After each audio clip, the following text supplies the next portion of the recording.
I couldn't stand to watch that game, knowing what was coming, and that game being Liverpool and Tottenham. I'm sure many of you expected Liverpool would come out on the better end of that, and you would be right. They did end up winning. I believe it was 5-1 versus Tottenham at Anfield, and certified their league win this season, matching Man U's record of 20 Premier League titles. So now the bragging rights, margins have gotten slimmer, and it's disappointing, man. But again, I have to give my respect to the team, especially to Salah. He has popped off this season as a Premier League forward, and he's been a joy to watch, and he always has been, and I've always appreciated him and what he has brought to Liverpool. And Tottenham on the other hand, dude, I mean they're near the relegation zone, which I never thought I would see, but I'm also near the relegation zone, so what can I say? There was something else I wanted to note too, but now I'm blanking. So I'll leave it to you, Dre, and your thoughts on, I guess, their league win and, another Baldy coach entering the league and winning it.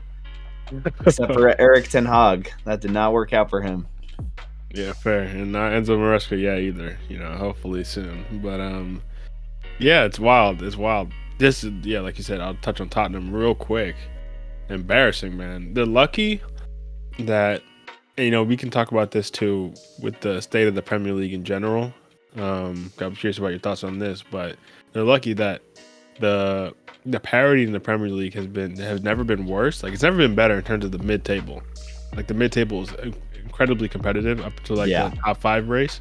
But in terms of like the relegation race, these 3 teams that came up, same as last year, are the 3 teams that are going down, and it's not even close. There's no race. There's a 15-point gap between Ipswich and West Ham for the 17 to 18 point split, or 17 to 18 place split, and it's just embarrassing, honestly, for the Premier League that they can't have any type of competition from these promoted teams. That's something I think that really needs to be addressed moving forward. I think recently Leeds and Burnley just officially got promoted. These are both teams that were in the Premier League just a few seasons ago, and it'd be a shame to see them go down immediately like these teams did this year. So from that point of view, Tottenham are lucky, and I guess you could say United as well because they're only 2 points ahead of them, but they're lucky that really, even being as bad as they have been, there wasn't actually a threat for relegation this season. That's something that needs to be worked on. But in terms of the league win, congratulations, Liverpool.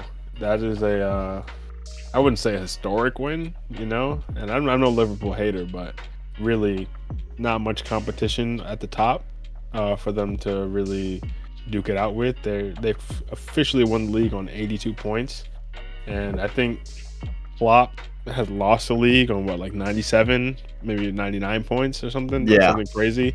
Yeah. So, I wouldn't say this is like the greatest Liverpool team of even the last decade, but at the end of the day, people will remember that you won the league. People are going to forget a lot of the details along the way, most people anyway. So to get it done, and especially in the first season for Arne Slot, you got to give him respect. I think a lot of that comes down to the way Klopp set this team up in the recent years, but he did make improvements on certain players, and like Gravenberch, the emergence of him has been amazing this season into one of the best defensive midfielders in the league. Salah, Salah was already a Premier League great, but he made Salah, who was already a production machine, into an even more efficient production machine in terms of like everything he does in the final third pretty much leads to a goal. Like, he doesn't waste any movements. He's always in the right positioning. Everything's either an assist or a goal, pretty much, especially in that first half of the season. It was actually kind of scary, the consistency he had every game. And even the front line, like, I think that's something they do have to work on in the summer, which is funny because they won the league by a landslide. But I wouldn't say this team is even perfect. Like, they have a lot of work they can do over the summer to be better, especially if they lose Trent. I know they're keeping Salah and Van Dijk, but up front they need a new striker Jota or Diaz, or I guess Diaz technically on the left, they play striker sometimes, but Nunez, like, that's not going to cut it. If a lot of these teams who are behind them come correct next season, that's not going to cut it. So I'm very interested to see what they do in the summer to bring someone in, at least, maybe even left back, because Robertson, not his best year, maybe on the decline as well. Right back, are they going to start Connor Bradley? Are they going to bring someone in? So there's still things up in the air, but they're probably still favorites going into next season. And I got to give Arne Slot his respect for that. Like I said, Trent, respect, even though he wasn't really as prominent this season as usual. Salah, of course, Premier League player of the season. Van Dijk, still the best center back in the Premier League at what, like 33, 34 maybe pushing, which is crazy. And I'm curious how that's going to go with his new contract. Like, when is he actually going to start declining? And to the teams behind them, Arsenal, this is supposed to be your year. Man City fell off a cliff. No Rodri. Pep scrambling for half the season. First of all, it's crazy that they're even still top four after that slide. But Arsenal, you fumbled. This is supposed to be your year. You fumbled. I know Saka was injured for most of the season, so that's unlucky as well. Newcastle, shout out to them. The fact that they're even in third after the start they had. Forest fallen off recently a bit, which is crazy. After the season they've had, people are going to say this is a choke, but they shouldn't even be in these conversations. So still respect to them. Chelsea, less said the better. Villa, now they're out of the Champions League, so maybe they'll make a push for the top five. But Rashford's going to another team now for sure. Like, this season, I'm very curious what I've been rambling, but I'm curious what you think about this Premier League season as a whole, in terms of like the lack of title race, the lack of relegation race, but like a lot of parity in the middle, and maybe not an all-time season for Liverpool to win. I will say, like, I did, as a United fan, I was really focused on the mid-table, and so that's where I found most of my entertainment. And I think we had a lot of good games outside of the Prem too, in the Champions League, in the Europa League. So I would say actually this season it almost felt like a bit of a break in a way, with the normal race and all of the pressure that is in the top four. Which, not great for the Prem itself, but for my own personal life and watching all these games and following everything, this was already a bit of a what do you call it? Like a wasted season with Man United. So I was like, you know what? I'm just here to watch the improvement, enjoy what happens, see things more holistically. Yeah, Arsenal though, definitely pro fumblers. I mean, they always manage to do that somehow. I do want to see if they can make it to the final in the Champions League after their most recent performances. So focus is going to be on there. Newcastle, they've been interesting to watch. I'm curious if they're going to be able to keep this momentum in the next season. City as well.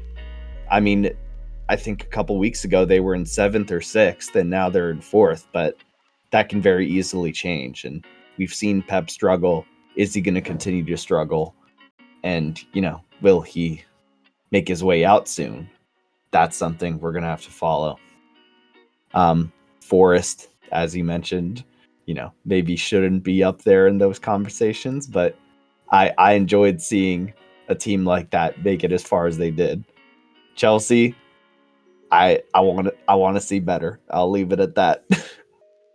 But yeah, I think also Wolves with their performances recently, I'm really surprised they're only in 13th.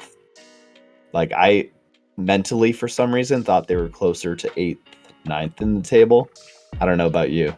I think that's fair. I think I'd be very curious to see the form table, like based on just like the 2025 form table.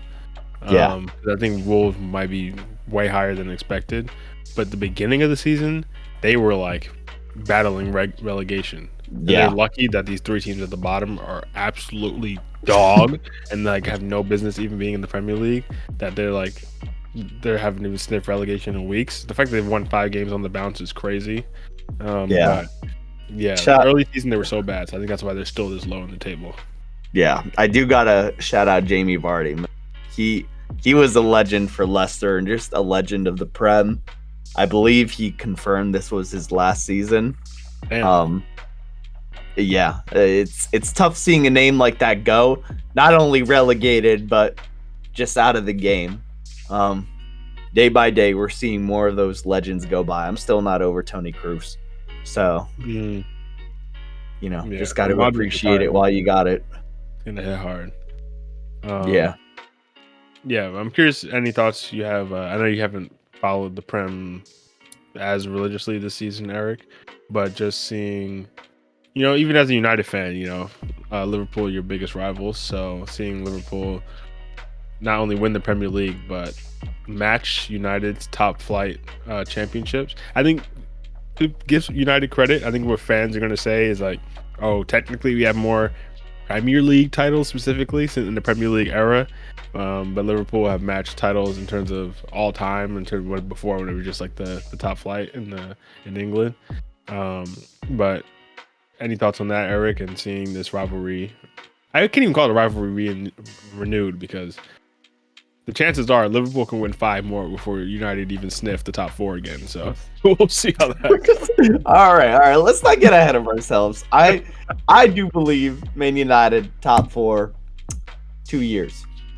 2 years. Okay. I don't think that's impossible. I'll stand on that. Talent. You still have some talent there, so it's not if you get Cunha especially, which you're supposed to be getting. It's looking more and more likely, and I think he is gonna be a huge difference maker. I mean, fits the system really well. Fits the system, and gets Højlund out. So, sorry, Højlund.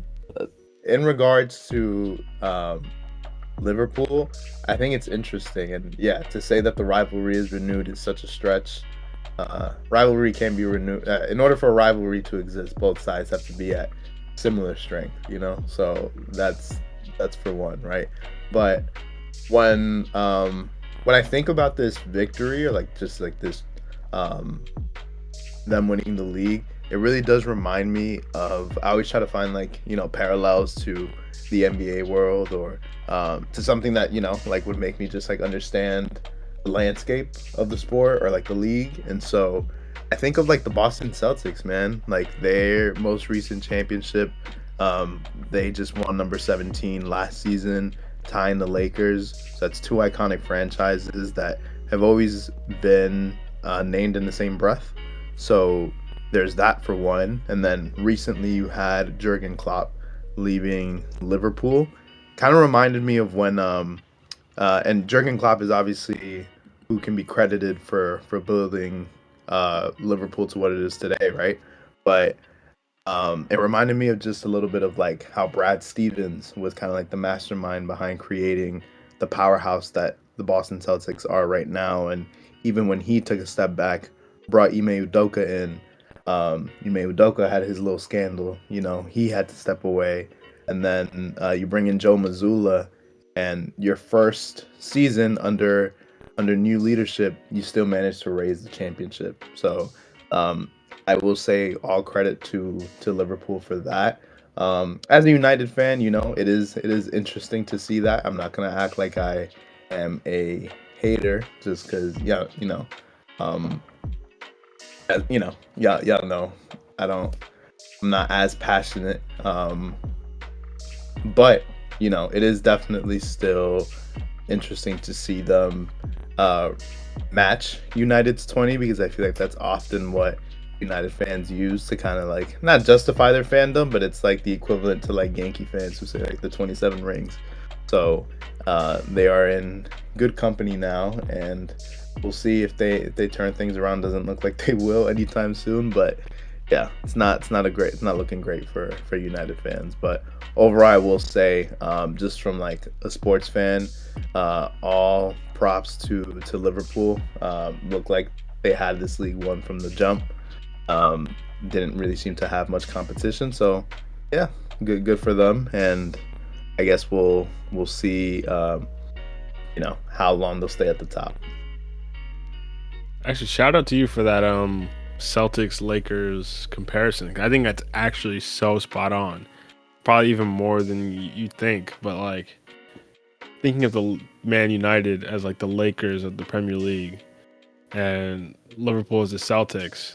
Even if you're talking just like brand value, Man United being the number one brand in the Prem, Lakers being the number one brand in the NBA, like and Liverpool being historically before the Premier League era the best team in the England, English football history, and then if we're going to talk about the modern era being the Premier League era since like 1992, United being by and far and away the best team of that era, up until recently, taking a step back, falling off post Fergie, and you want to say Fergie is like Phil Jackson, for example.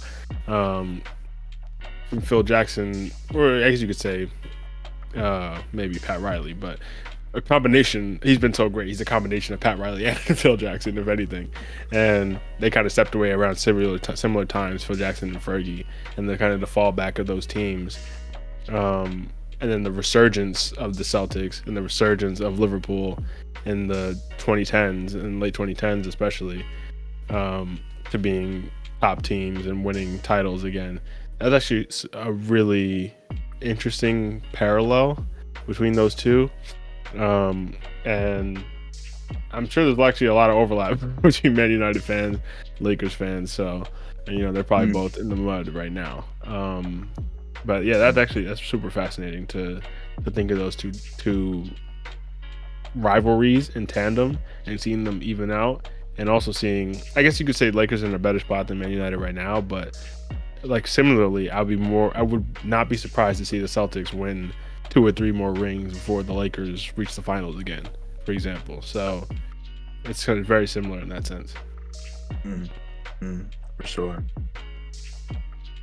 But if there's nothing else to add, once again, congratulations to Liverpool. And don't let if you're a Liverpool fan listening to this, probably not, but don't let other Premier League fans take this win away from you, trying to say this is the worst Premier League win ever or whatever. Like, you can only win what's in front of you. And if the other teams want to fall off, let them fall off. You guys went and won the league. So shout out to you guys. There you go. Well, shout out to you guys once again for winning the league. And hopefully next year it does not happen and it's Chelsea. But we'll see. I'm being a bit delusional.